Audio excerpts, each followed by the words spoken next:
beauty is just like a certain love to me. It's like a certain compassion. It's, when I think of beauty, I just think of enhancements. I don't think of, oh yeah, well, you're pretty, or anything outside. I think the outside part is just the secondary portion of beauty, and so just because I'm in it. So I know how to camouflage. I know how to, being a makeup artist, I know how not to treat your skin that's covered up with makeup and make you look flawless. But the issues are still there once you wash your face, and the insecurities are still going to be inside there after you wash your face, so to be able to take that. So yeah, beauty for me is a whole different type of beauty. Welcome to the Beauty Talk podcast, where we feature how the best medical practitioners help their patients to look better, younger, and healthier. Now, enjoy the show, and here's your host. Daniel Gao here. I'm the host of Beauty Talk. We feature the top medical practitioners in health and beauty, both inside and out. I have Tonya Fanning, a licensed esthetician, entrepreneur, and founder of Bare Beauty Bar and Medical Spa in Reno, Nevada. With over 2 decades of experience in beauty and wellness, Tonya blends self-care and science to help clients age later with confidence. She's also the creator of Bare Digital Profits and the Bare Beauty Collective, empowering others, especially Gen X professionals, to build freedom through beauty, digital marketing, and community. Passionate about helping people look and feel their best inside and out, Tonya is redefining what it means to glow at every stage of life. So Tonya, welcome and glad to have you here. Thank you so much, Daniel. I'm glad to be here. Yeah, so let's start off with this. How did you first get interested in the medical field? It's funny because when I first became an esthetician, I wanted to work on a cruise ship. I wanted everything fluffy, and relaxing, and luxurious. I didn't want to have anything to do with the medical spa part of it. And one day I actually applied for a medical spa. There was something about it that I liked, the location, everything. And what I wanted to do, I did makeup. I'm a makeup artist. That's how I got into aesthetics in the first place, being a makeup artist. And people really were concerned about their skin, their acne, their dark spots, and just doing regular facials. They're relaxing, but they really don't target. They really don't cure or change anything. And so I realized I really wanted to get into aesthetics that really showed a difference, results. And that's when I applied for a medical spa. And that's where it started. So I've been in the medical spa industry since 2008, so quite some time. And again, I just got into it because I wanted to see results. I loved being able to make people feel good, but I also wanted to be able to change people's lives, change their confidence. And so, that's why I got into it. So medical spa, being a medical aesthetics, you get to actually see people's lives change. Especially when you're dealing with acne. Acne is my favorite because when a person comes in wearing all this makeup, or if you get a gentleman coming in whose head is down like this because he's got all this acne on his skin, you should see the evolving of them when they come in afterwards, after a few treatments. And the young men, they're standing up a little stronger, and a little bit more confident. And the woman's coming in without makeup on, so feeling really good in her skin. So yes, that's why I got into the medical aesthetics part, because it's rewarding, a lot more rewarding than the luxurious part of it. And with Bare Beauty and Med Spa, I brought them together. I still wanted to be able to pamper my guests, but also have the option to be able to do something more for them as possible. So you can actually come to my medical spa and have a microdermabrasion or a certain type of chemical peel and actually have a spa experience as well. Nice. Okay. Now, Tonya, I know you're also an entrepreneur. So there was a couple other businesses you have. What are those other businesses? I started an online digital marketing business last year. And so I realized that as much as I love the spa business, things just hadn't been the same since COVID. And so I got a little concerned because I'm a Gen X. So I'm 55 now, but at the time I was like 54, 53. And I really got concerned about my retirement. I had put my all into my medical spa. And it just wasn't the same afterwards. So I got concerned about my retirement. I got concerned about Social Security. I got concerned about my legacy. And so I started digital marketing as a side hustle. Just to kind of got a debt, just to kind of get back my finances where I felt more comfortable. And so I realized that it's really taken off. It's become a really good thing that I did. And it was really scary because didn't know what digital marketing was. I'm not tech savvy. I've always paid someone to do all that stuff for me, so it was really exciting. And so I've learned a lot, so I'm more tech savvy now. I'm more comfortable. and the camera now, doing social media. I didn't do social media. I paid someone to do that for me as well. So I really had to step out of my comfort zone. But I kept thinking about my why. And that's what got me through it. So I know that there's other spa owners, entrepreneurs, or just other technicians in this business who are probably struggling financially, or maybe just even just getting started and just need some extra income. And so this has become a lifeline for me now. So I'm very excited. I'm no longer concerned about where my retirement is coming from. My legacy is coming together, and and I fell back in love with skincare again, Mhm. entire business again, because it was so much of my life. I go in dark, depending if it's wintertime, leave in the dark, you know? And so there were times, a couple of times I actually slept at my medical spa because of just so much going on. Sometimes I'd be understaffed, just Mhm. really tired. And so I realized when my lease was up last year that I was thinking, gosh, I really don't have much to show for everything going on here. It's beautiful, but I realized I've just burned out at a different level. So it's nice now to have that balance back in my life. So I'm loving skincare again, taking that to a whole different level, but then also learning the skill of digital marketing, being able to show and to teach that to other technicians or people in the business. It's like, I had the same kind of concerns that I had at the time. So Mhm. that's why I did that. Okay. Now, with your medical spa, what are some of the common treatments that you would say your clients and your patients come to you for? Laser was really big at one time. Morpheus 8 was really big at one time. Right now, they still do microneedling is another big treatment. So microneedling is one of those treatments that um, here we get wintertime here. So I try to push those more aggressive treatments during the wintertime. So microneedling is big right now. I've also just launched hair restoration. So I'm really looking forward to that taking off as well. All the chemical peels, microdermabrasion, all those treatments have always been big in my business because those are some of the things I really love doing, Mhm. and they really complement microneedling. We bring them together depending on what the circumstances is for that particular guest. They work very well together. Mhm. My makeup, I love doing makeup. That does really well as well. Okay. Now, for the hair restoration, how are you doing the hair restorations? I know there's a couple different methods, but which way do you do your hair restoration? I am doing it with the microneedling and the LED lights. Hmm. Okay. So can you talk a little bit more about that? Like for people who don't know what microneedling is, what is that? And then how does the LED lights pair with that treatment? Okay, with the microneedling, unlike the Morpheus goes a lot more deeper. The microneedling, I have the pen now, which I love because I can isolate everything. So it's little needles that actually puncture the skin. Mhm. Okay, it gets in there and stimulates the collagen, makes it brand new, renews it. It also helps with your pigmentation, acne scarring, pulls that all together and heals it. The LED lights just makes it more advanced. It makes everything work a lot better. Okay, Mhm. so I have my blue lights for my acne.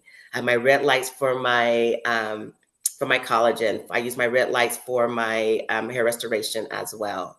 Like this, and it just heals. It really stimulates everything, gets everything moving. If that makes sense. I try to use simple language with everyone so people can Mhm. understand it a little bit better. So just imagine something get in there and really stimulate and warming it up and moving it around and making it come alive again. That's what the LED Mhm. love does with the microneedling. They work together really well. And then also the LED lights help with the healing process as well.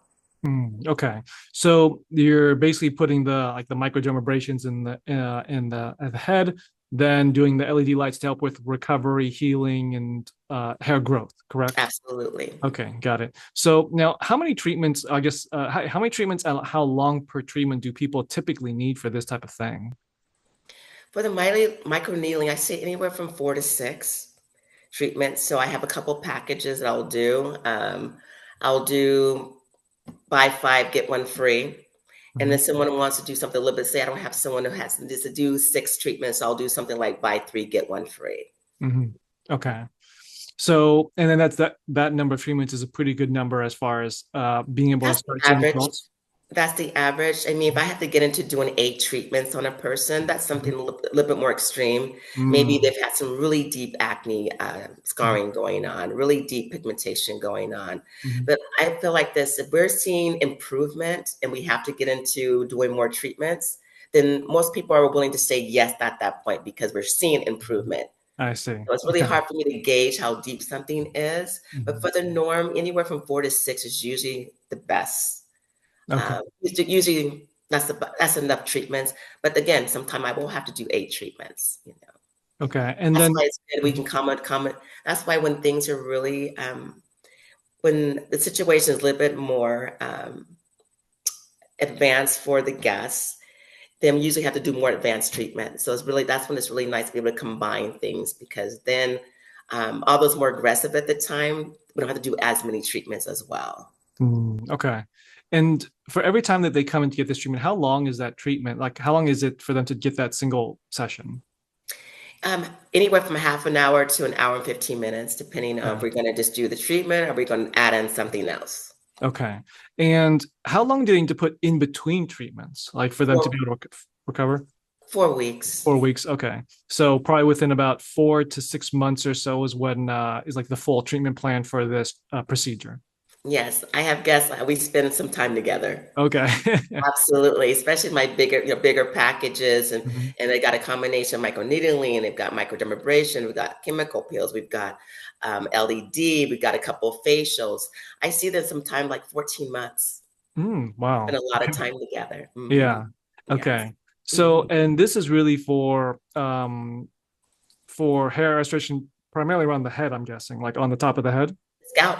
scalp. Okay. And then Yes. about after how many sessions do they typically start to see some improvement?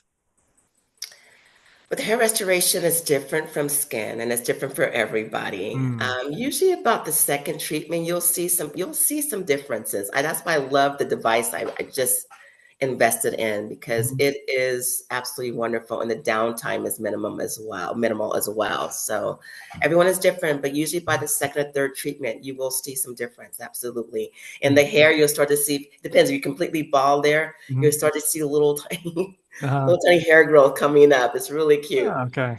hmm Okay. And So then that's on the skin, you can see, 'cause I'll take before and after pictures because they mhm. don't lie. So you can see where the scar is much smoother. You can see where the pigmentation is either faded or is gone. Mm, So I love that.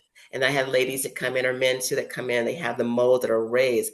And then you see the pictures after 2 or 3, all of a sudden you see that mole is completely flattened, hmm. So yeah, medical aesthetics is exciting. It's fun. Yeah. hmm Okay. So could you clarify this to me? Because you were talking about like I think you're talking about the pigmentation, also acne scars. So with the hair restoration, is the treatment method the same for hair restoration as it is for acne scars and pigmentation, or is it slightly different? Well, the products are going to be different. So I'm going to be using products strictly just for your scalp. Okay. Got it. Okay. But as far as the treatment, the microneedling, that's the same. What may different is the LED light. I may vary depending on the light. I may do a combination of blue and red or just red hmm or Okay. sometimes just blue. So that would be the variation um, opposed to doing your face or just your body opposed to doing the scalp. Mm. And for the acne, I want to talk a little bit more about the acne side. Now, for the clients that you're treating, because when I think about acne, I'm thinking about teenagers primarily. So, are those the people that you're typically helping with the acne treatment, or is it really all ages? All ages, but mostly adults. Mostly adults. Okay. Yes, mostly adults. My teens, I love my teens. They're wonderful. Those are ones that are really rewarding, especially the teen males, young men, because hmm you see you start clearing their acne, then all of a sudden, they're getting the attention that they want from the young ladies. Yeah. And then the teens are wonderful because once another mother sees another teen getting the results, then all of a sudden they want it for their child. I They want see. it for their child. So I have Yeah. a wonderful teen base. So don't get me wrong, really wonderful teen base. But most of my acne clients now are adults. Mm, And in Nevada, here in Reno, you can actually have dry skin. You can be dry and have acne. And I hmm. didn't realize that. I thought acne always came with oily skin. Yeah. Here, we're so dry, you can actually have a problem with acne and have dry skin. Mhm. And so it's been really interesting over the years to treat that type of skin type because even they believe because they have acne, their skin is oily. So all the products they've been taught to use is off to dry out everything and Yeah. things like that. So next thing you know, it gets worse and it's Yeah. worse. So it'd be able to teach them how to get out of those habits and say, you actually have dry skin, not Mm. oily skin. And the Mhm. reason why this is not working for you because you keep using all the same products for oily skin and really actually you have dry skin. And now Mhm. we're going to go ahead and do this to treat the acne and hydrate your skin as well. And Mm. all of a sudden, boom, the results start to happen. So Yeah, that was something I was surprised to learn is that acne is worse with dry skin because it's the same thing. Like they tell you, oh, just dry it out, dry it out, dry it out. You think if you dry it out, you'll like dry out the oil yes, in the just acne or something. But you actually have to hydrate it, which seems counterintuitive, but yes. it's the right way of doing it. So for your clients, is it mostly, would you say, acne treatment or treating acne scars, or is it split pretty evenly? It's both. Mhm. It's both. It's both. Most of my clients have some sorts of acne scarring Mhm. because they're adults that have dealt with it a long time. Mhm. And some of them have dealt with it since they were teens. And sometimes I can really, especially when I'm looking under my lamp, and although to the naked eye you may be able to see, but I can actually see the old scarring from like 20 years ago. Mhm. And sometimes, and obviously they can see because they know their skin, they know it's there. So Mhm. yeah, so that's why I do all the microneedling because you want to work under the skin and not just on the surface. Mhm. Everything we see on the surface has started underneath the skin. And Mhm. so we don't get to the bottom, we don't get to the source of things. Nothing will ever get fixed. Nothing will ever, it'll just keep coming back and coming back. So I see. yeah. So we want to treat from the inner level of it and work its way on out. So that's why I do the services that I do. I want to get to the source of things. And Okay. that also includes diet, Mhm. occupation, Mm. all those things. So I do consents on everything, paperwork on everything. So I like to know exactly what they're eating, what they're doing, what their lifestyle is, because that has a lot to do with the results as well. Mhm. Okay. Now, when it comes to misconception, we talked about one of a misconception, especially on the acne side, as far as you think you need to dry out the skin when in reality you have to hydrate it. What are some other myths or misconceptions that you hear a lot just for the type of treatments that you provide to your clients? Eye creams. Well, I was gonna say eye creams. Eye cream is a big one right now for some reason. Mhm. People wonder why they should put eye cream. Why can't they just use their regular moisturizer or serum to put around their eyes? The Mhm. eyes are very delicate, and each eye is different for each one. Eyes are very difficult to treat because they really need to customize them. The molecules in eye creams are different. And so they work a lot better on that nice thin skin there that can age very quickly. So I just wanted to put that out there. So Uh, that's why eye cream or eye serum is very important to add that to your step. oh, Just FYI, because that's been the big question lately for some reason I've been getting. So I've been talking about that a lot lately. okay. As far as treatments is concerned, that one is the big one just because of where I'm located, the Mhm. acne and dryness of skin. The eye cream is another one. Waxing is another one. People feel if they wax, then the hair is going to grow back more, and that's just a myth. Mhm. Not true at all, as well. Well, Danny, that's probably my biggest one. Okay. There's some other ones out there. I'm sure they've come across, have been asked to me or been mentioned to me, but those three right now are my top ones, I would say. Now, I want to shift tracks a little bit. Let's say that someone is looking for to get a treatment done, aesthetic procedure or aesthetic treatment done, but they don't know who to go to, who to choose, who they feel is going to be the best person for them. What advice would you give to that person as they're doing the search so that they can find someone who is going to be the best fit for them? I tell people to go in for, first of all, check out their website. Mhm. See if there's any reviews. Check out the reviews. That's always still very big. Um, Whether they have a lot of views or lower views, I just say look at the views. Sometimes people can have a lot of reviews and have some negative views, but most of them are really positive. That's probably a good thing. People do negative things for crazy stuff, Mhm. so really don't take it too. I mean, don't just base it just on that. But reviews are important. I always tell people to go in for a consultation. Go in for a consultation. When people are talking to me and they want to get to know Tonya, Bare Beauty and Med Spa. What does that mean? I tell them to come in for a consultation. Let's talk about what you want to do. The consultation is underrated. That is probably the front desk, and consultations are probably the two most important parts of the business. Because on a consultation, you get to learn so much more. They get to ask questions that they don't ever think to ask. And you get to share things with them that you never really thought to share if you just, hey, just come on in for a service or just come and do this. And a lot of times people are looking for that people are really concerned about their skin down. They want you to talk about it. They want you to recommend. They want you to have suggestions. They want you to ask them questions. They want to talk about what's bothering them. So a lot of times I'll just hand them a mirror and I go, look in the mirror, tell me what you see. What is it you want to see, and what is it you want to see different? What is it you like? As well, people always want to focus on what people don't like. And so I go, well, what do you like? Because there's something that they like. I don't want to go ahead and change that. So I'll go, okay, so you like that, but you want to get rid of this. I said, okay, so let's work on that. And so that's my recommendation. If they're not doing consultations, I wouldn't waste my time going to the facility. Yeah. Okay. It's good advice. Not at this level of a spa doing these kind of services. No. Yeah. Now that actually kind of leads me to another question. How important do you think creativity is when you're taking care of your clients? Extremely important. I value taking each guest one at a time. When someone goes, well, my sister did this, or my mother did that, and I go, that's awesome. I'm happy those are working out for them. Although you need this, or you may need that. So I try really, honestly, I really listen to my guests.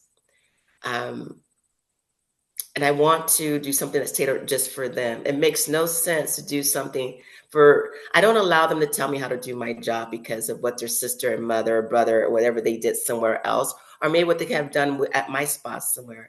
I really want them to feel comfortable that this is the best solution for you. If you also want to walk around like your mom and sister, excited about their results, I need to do something a little different for you this time. Or I need to do something different for you so that you can feel the same way. So you really have to educate them on why I educate them on why I'm recommending a certain plan for them. And individualizing is so important. And that's what keeps people coming back to you. That's what keeps the good reviews. That keeps me happy. That keeps them happy. And so when any technician that tries to generalize things for people, that's when people start having bad experiences. And so I get that a lot. I go, oh, I had that done. I had a peel done. I had what was it? Well, I don't know. It was this and that. Or I had a facial done. So many people don't want to do facials because their face got burnt on a facial and things like that. Well, did the person do any paperwork? Was there a consultation? Did you explain anything you're allergic to? So our job is really important of educating our guests. And yes, to answer your question, individualism is the key for me. That's just how I work.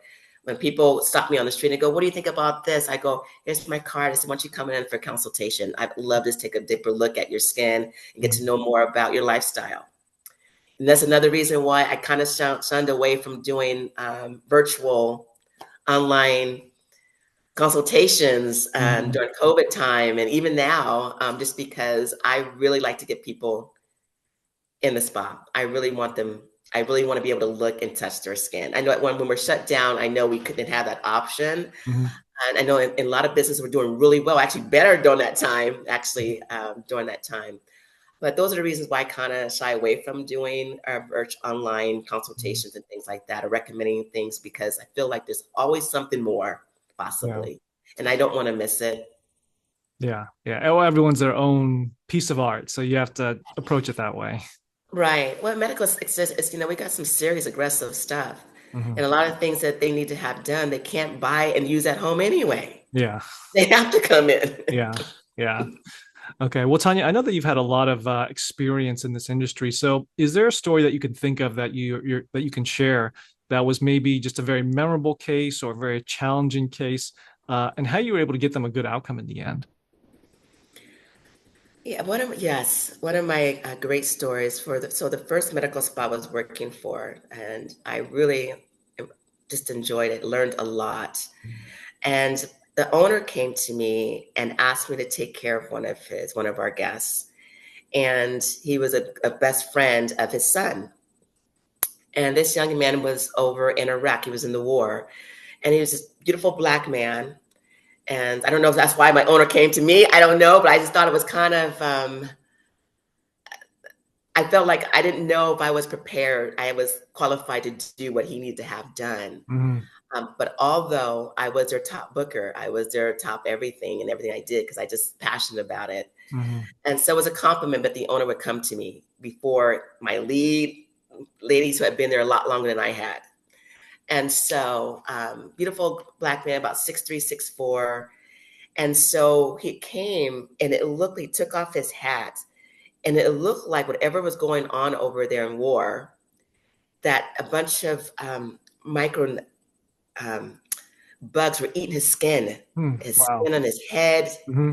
It was just patchy. His face it was just looking like little tiny bugs had just been eating away at him is what it looked Wow. like, if that makes any sense. So Yeah. I was just like, wow.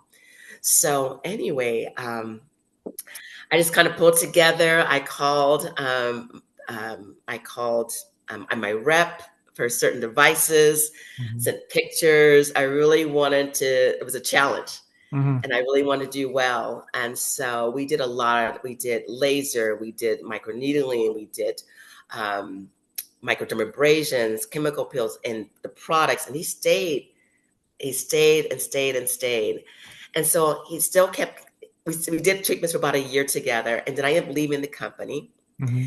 And a couple of years after then, I was here at one of the casinos here at the Peppermill, and I was there for a staycation. And all of a sudden, I felt my just lift up off the ground, and I turned around, and there he was, just smiling and holding me up. And he had his fiance with him, and he said, "This is Tonya. She's the one that did my face, my hair. She's the one." He was like, "She's the one." And I was just so excited. That was the best story, the best feeling ever. And I got some great stories, but that was probably the best one. That was my most challenging situation. But I really gave my all. I did my homework. I mean, I did obviously everything right. And most important is made him feel good. And we could see all the transitions, all the results. We could see everything changing. Mm-hmm. You could see him came in just more each and every time. And the young man that picked me up, and the young man I met when I first were completely night and day. Yeah. You know, and he That's looked a fantastic beautiful. His story. hair, yes, hair grew back, Uh-huh. skin was nice and smooth. Yes, yeah. It's a wonderful story. It's a wonderful Mhm. story. Now, Tanya, where do you think the future of aesthetics is going? You know, I don't think it's going anywhere, first of all. I don't think it's going anywhere. I do believe that aesthetics is getting more simpler. Hmm. I went in and reviewed my whole menu. I now just have like maybe 5 facials on there. Really made it more simpler, more customizing. I'm getting away from doing more social media. I'm doing a lot more my own videos now, talking and educating now. I think that people are starting to miss some of that personal touch. I'm actually thinking about starting to handwrite thank you notes again and mail them off, Mm-hmm. you know, again, just because we've gotten away from that, Mm-hmm. you know. Skincare is always going to keep evolving, and it's always going to be something out trying to better one device from the next. I still have my old crystal microdermabrasion machine I've had for like ever, the real crystals. And I like that one over the diamond tip still, Mm-hmm. you know, and it's so old and it still works. And it's just, it's a masterpiece. Yeah. It's amazing. I think, you know, I'm excited about skincare. I think it's going to always keep evolving. I think certain areas are going to get better than certain areas. And I do believe that certain areas are just, I think it's things like even I think certain things are going to have a hype, and some kind of way we're going to get back to the basics again. We always seem to. Well, very well said, Tonya. Now, I have one last question for you, but before I ask it, I do want to point people to your website at barebeautyandmedspa.com. Yes. Now, last question for you, Tonya. What Bare is B-A-R-E.